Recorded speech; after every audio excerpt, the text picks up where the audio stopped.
देखिए यहाँ पर ये जो मूर्ति है, आप यहाँ पर देखिए,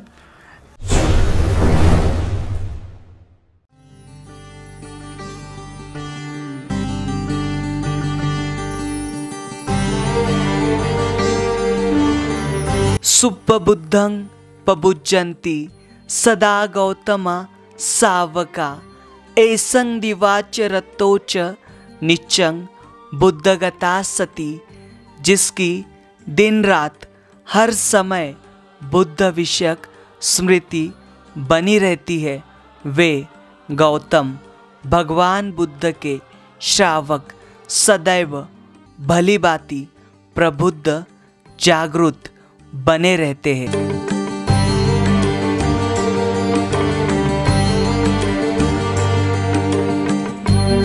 सदियाँ बीत गई है लेकिन सभ्यता वहीं पर है, समय बीत गया है लेकिन राह वहीं पर है। जय भीम, नमो बुद्धाय। स्वागत है आप सभी का आपके चहेते चैनल पर, जिसका नाम है बोधिसत्व। इस चैनल के माध्यम से आपको प्रियदर्शी चक्रवर्ती सम्राट अशोक, इनके द्वारा निर्माण किए गए प्राचीन बौद्ध स्तूप हो, स्मारक हो या फिर गुफाएं हो, जिनका निर्माण कार्य प्रियदर्शी सम्राट अशोक इनके बाद में भी हजारों वर्ष तक किया गया, ऐसे वीरान और अनदेखे बौद्ध स्थल, यह जो चैनल है आपको दिखाने की कोशिश कर रहा है। हम जानकारी ले रहे हैं बिहार राज्य के, और बिहार राज्य के यह जो अनदेखे स्थल है वह आपको दिखाने की कोशिश कर रहे हैं। आज का यह वीडियो बहुत ही महत्वपूर्ण है और इस चैनल के पिछले वीडियो बहुत ही महत्वपूर्ण है। अगर वे आपने अभी तक नहीं देखे तो वह ज़रूर देखें। आज का यह जो स्थल है यह बिहार राज्य के सिवान जिले के धरौली प्रखंड के दोन बुजुर्ग नाम की जो जगह है, जो गांव है, यहाँ का है। जी हाँ, ये जो दोन बुजुर्ग नाम है यह बहुत ही महत्वपूर्ण है और गौर करने वाला नाम है, क्योंकि इस गांव में यहाँ पर कई सारे पुरातात्विक जो अवशेष है वे बिखरे पड़े हुए। इतना ही नहीं, यहाँ की जो पूरी बस्ती जो है यहाँ पर प्राचीन टीले पर बसे हुए। यहाँ के स्कूल से लेकर सामान्य घरों के नीचे यहाँ पर कई सारे पुरातात्विक जो मलबे हैं वे हमें इस दोन बुजुर्ग नाम के गांव में देखने मिलने वाले हैं। देखिए, ये जो दोन बुजुर्ग नाम की स्थली है ये कहीं ना कहीं भगवान बुद्ध से जुड़ी हुई है और इसका गहरा संबंध है।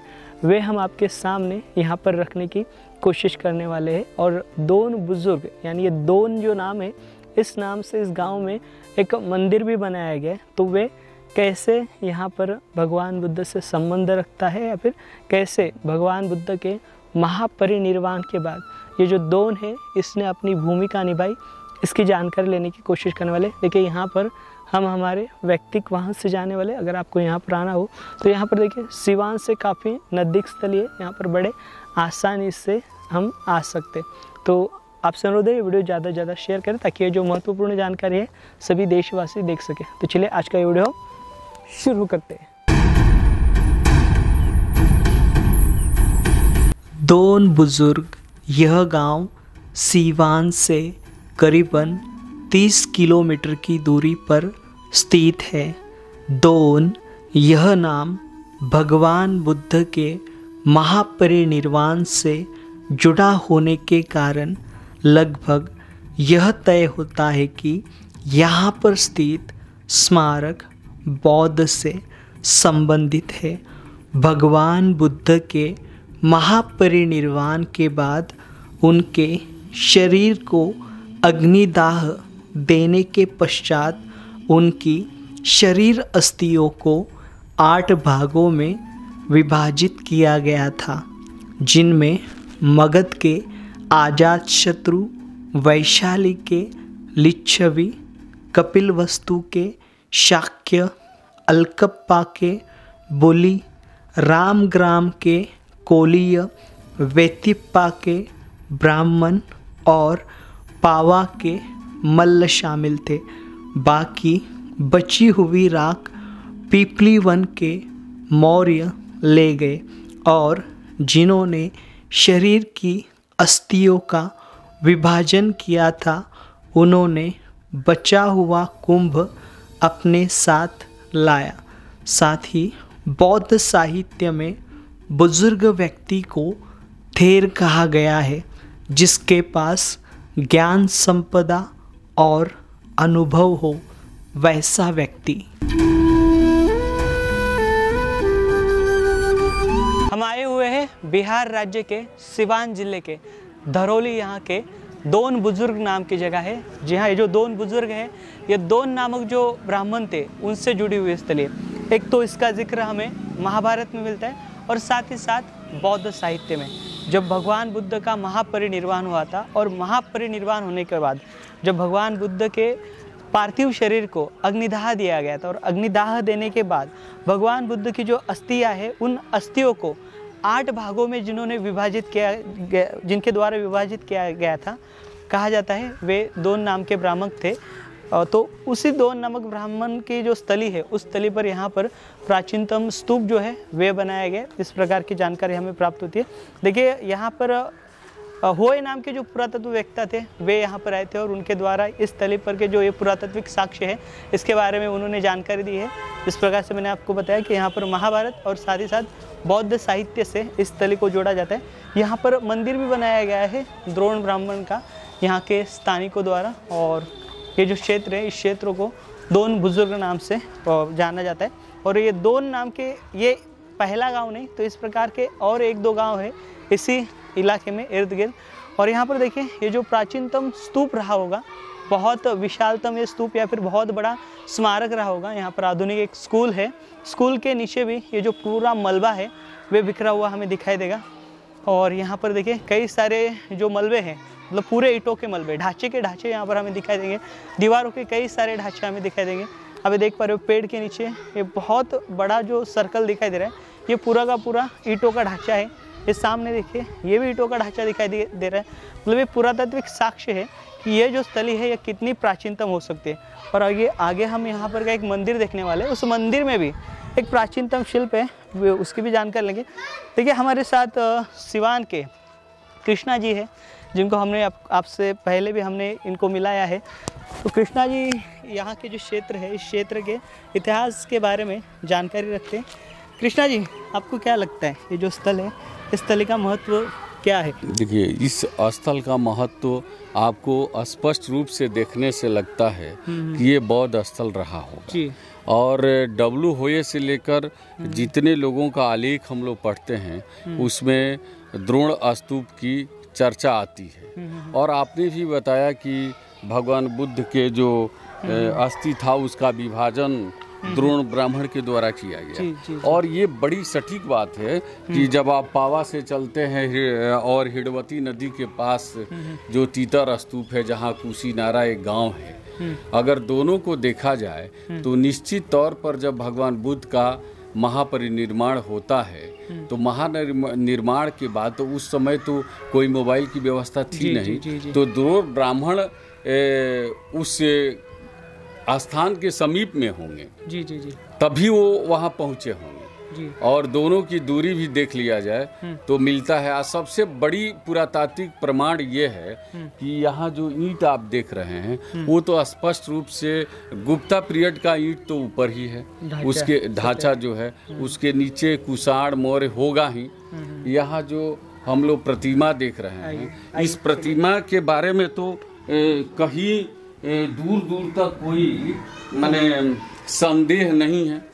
ये बौद्ध से संबंधित ही प्रतिमा है, जिसको तारा देवी कहें या अन्य जो देवी कहें, हरिति कहें। लेकिन इतना तो तय है, ये जो प्रतिमा है, इस प्रतिमा का संबंध बौद्ध साहित्य से है और बौद्ध धर्म के जो अनुयायी लोग हैं उनसे है।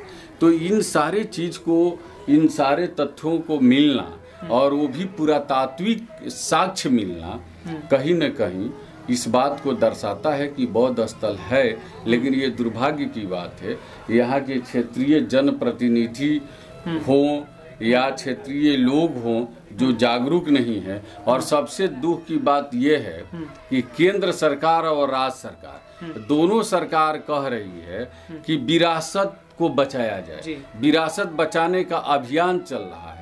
और जहां स्पष्ट विरासत दिख रहा है उसको संरक्षित करने का कोई ठोस कदम नहीं उठाया जा रहा है। अब इससे दुर्भाग्य क्या हो सकता है?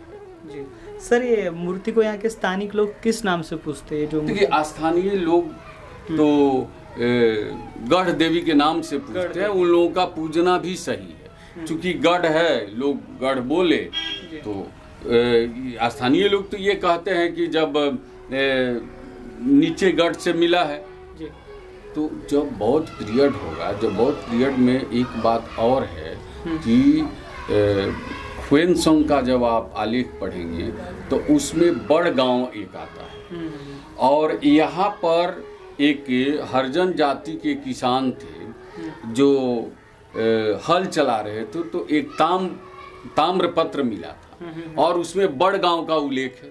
अच्छा। और ह्वेनसोंग भी कहता है कि उस गांव में जब मैं गया था तो वहाँ के लोग बुद्ध के अनुयायी थे और बुद्ध की बहुत पूजा करते थे और वहाँ के लोगों ने हमको बहुत स्वागत किया था।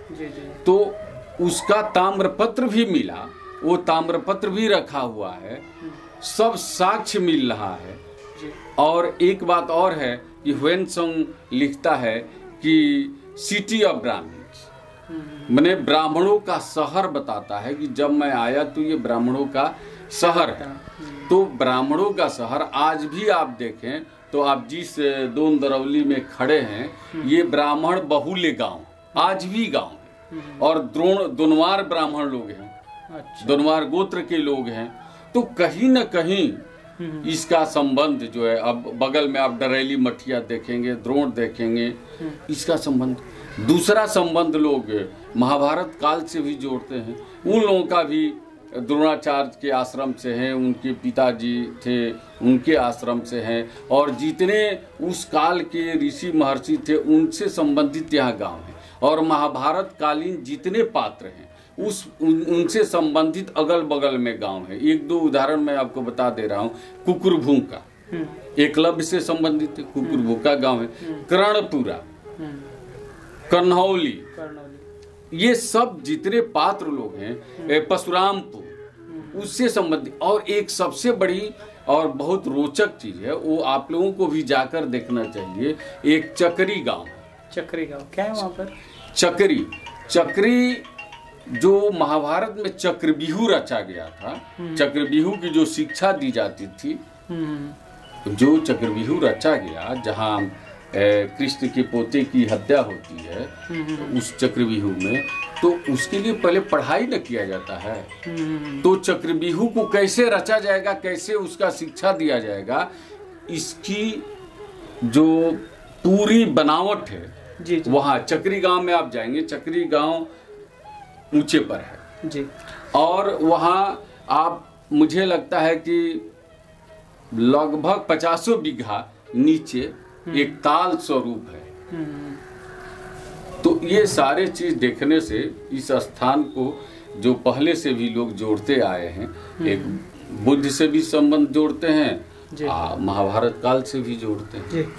देखिए यहाँ पर ये जो मूर्ति है, आप यहाँ पर देखिए, यहाँ पर हरिति की मूर्ति है। इस हरिति की मूर्ति में इनका जो एक पैर है, एक पैर मुड़ा हुआ है, और उस पैर पर, हमें मुड़े हुए पैर पर यहाँ पर एक चक्र दिखाई देता है, और साथ ही साथ जो दूसरा पैर है यहाँ का, वो कमल के फूल पर रखा गया है। और यहाँ पर एक छोटा सा जो बच्चा है उनके गोद में बैठा हुआ है। उनके अलंकरण देखिए, उनका आभूषण देखिए, उनके कान के बड़े बड़े अलंकरण देखिए। और ये जो मूर्ति है आमतौर पर ये कमल के ऊपर बैठी है, और जो भी जितने भी कमल के ऊपर आसनित ऐसे जो मूर्तियाँ है वो आमूमन बुद्ध शिल्प है, क्योंकि ये जो शिल्प है यह पाला काल में निर्मित है। और पालों ने यहाँ पर बौद्ध धर्म को, उस समय पर जब पूरे देश में बौद्ध धर्म अपनी अंतिम सांस ले रहा था, उस समय पर पालों ने यहाँ पर फिर से एक बार बुद्धिज्म को अपने कंधे पर उठा लिया था, और इस कंधे पर उठा कर लेकर उन्होंने जो बौद्ध धर्म की नींव जो है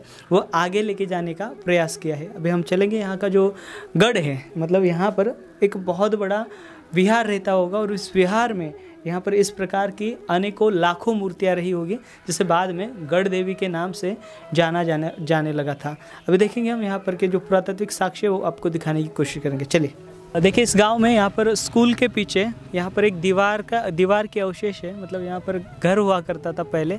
उस घर के नीचे हमें यहाँ पर देखिए मध्यकाल के जो अवशेष है वे दिखाई देते हैं। यहाँ पर आप ये ईंटाएँ देख सकते हैं और साथ ही साथ ये जो मृदभांड है, इस मृदभांड का एक निचला स्तर देख सकते हैं, जहाँ पर कई सारे जो पुरातात्विक अवशेष जो है वे हमें यहाँ पर दिखाई देते हैं। देखिए ये पूरा यहाँ से आप देख रहे हो, जो सतह देख पा रहे हैं यहाँ से। यहाँ पर जो विद्यालय है, विद्यालय के ठीक सामने यहाँ पर आप ये बड़ा जो ढांचा है, ये स्तूपनुमा ढांचा आप देख सकते हो, जहाँ पर ईंटें जो है यह पूरी टूटी फूटी हुई अवस्था में हमें दिखाई देते हैं और बड़ा एक सर्कल जो है वे हमें दिखाई देते हैं, यानी एक ये बहुत बड़ा स्तूप जो है वे रहा होगा।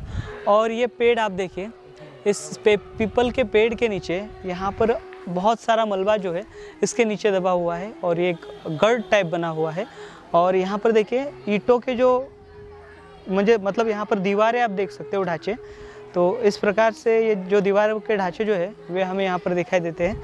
देखिए यहाँ पर सारे जो मृदभांड और विशिष्ट प्रकार के यहाँ पर जो विहारों के जो ढांचे हैं वे हमें दिखाई देते हैं। देखिए वहाँ पर एक दीवार गई है, यहाँ से वे दीवार यहाँ पर आई हुई है, यानी यहाँ पर विहारों के साथ साथ यहाँ पर स्तूपनुमा अवशेष भी थे। देखिए हमारे साथ युवा संशोधक है प्रिंस जी, हमारे साथ है।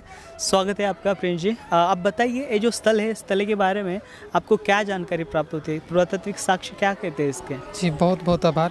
सबसे पहले हमें इसके पुरातात्विक साक्ष्य को देखेंगे तो रेड वेयर का प्राप्ति होती है और कभी कभी NBP का भी फेस मिलता है। और जो हमने ब्रिक्स देखा ऊपरी एज में, ऊपरी फेस में हम लोग गुप्ता पीरियड का ब्रिक्स मिल रही है। अब सबसे बड़ी बात है कि हम इतिहास में जाते हैं तो दोन और द्रोण ब्राह्मण जो भगवान बुद्ध के नाम में जो कुंभ स्तूप कहा जाता है, वो घड़े पर बना था। तो वो घड़ा का जो स्तूप था इसी पर बना था और कहते हैं कि इसका जो बाद के कालों में पुनरावृत्ति चलता रहा। एक बहुत बड़ा आप देखिएगा कि इसका जो क्षेत्र है बहुत बड़ा क्षेत्र है, लेकिन अब एक कुछ सीमित क्षेत्रों में सीमित रह चुका है। तो इसका संरक्षण की आवश्यकता है। प्लस में ये सब सारा अवशेष दिखाइएगा। हमारे सर सिवान के कृष्ण कुमार हैं और रजीश मौर्य हैं, इन्होंने सभी ने आभार किया।